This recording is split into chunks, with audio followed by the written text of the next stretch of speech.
wow, let's talk about food. And this is from episode 4, season 7 of Rick and Morty. It's one of the most disturbing episodes that I've seen so far, because it explores themes that for me were extremely heavy.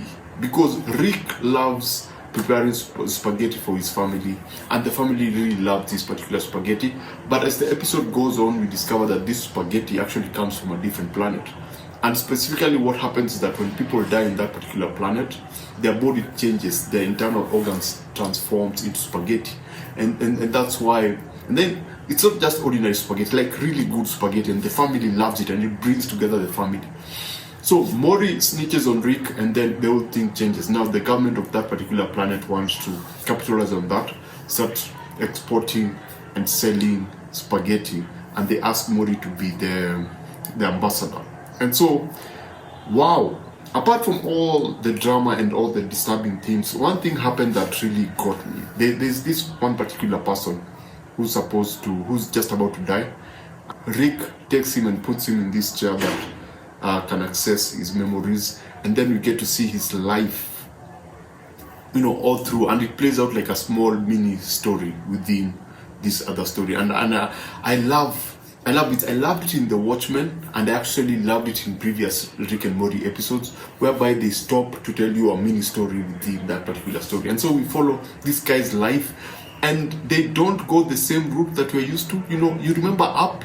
You remember how the story went? It was pretty predictable. It was pretty obvious. You knew where the story was going to go. But this one, there are ups and downs, there are corners, there are turns that I did not see coming, and the whole thing felt like a movie.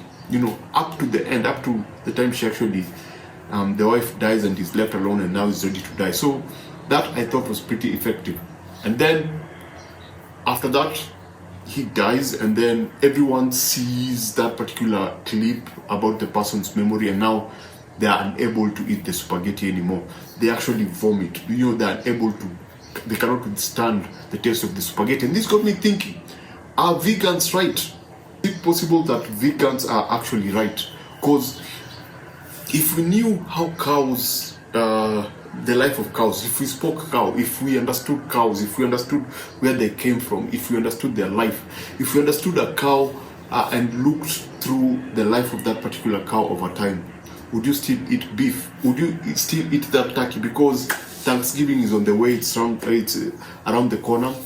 And if you are just about to eat that turkey, and you knew the turkey had a personality, and it had a life, and it went through something, it had a family, and it went through the ups and downs, the normal challenges that we have in life, and it actually lived a life, would you still eat that turkey? I would want to go deep into it, but that is one of those episodes that left me actually really thinking about it. Not that I want to become a vegan. No, I'll still, like the end of this particular episode, I'll still keep eating meat. Not that I plan to change anything, but it's just one of those things that, an episode will be just put out on Rick and Morty, and it will have that profound impact on someone. And it had that profound impact on myself. Because enjoy this thing, you don't know what it's been through. Or is it okay for us to eat it because we don't know that it has a personality? So this got me thinking, and I thought I should share it with you guys. And I don't know what you think, but basically that's it, because I just can't get that thought out of my head. Before I eat beef, did that cow have a personality? Did it experience life? Did it experience what? Because before this, it must have gone through something. Did it have a personality?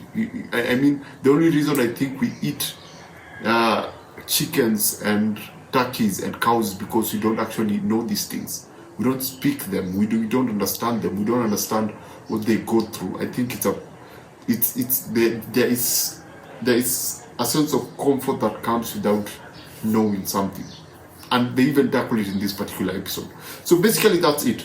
I don't know what this was. I was not reviewing the episode. I just thought that this was one of those episodes that gets you thinking. Yes, it's a parody, and there's a lot of things that there are a lot of metaphors. There are a lot of things that you look at and go like, wow, this actually is what is happening in the real world. But it's just that idea of would you eat something that you understand?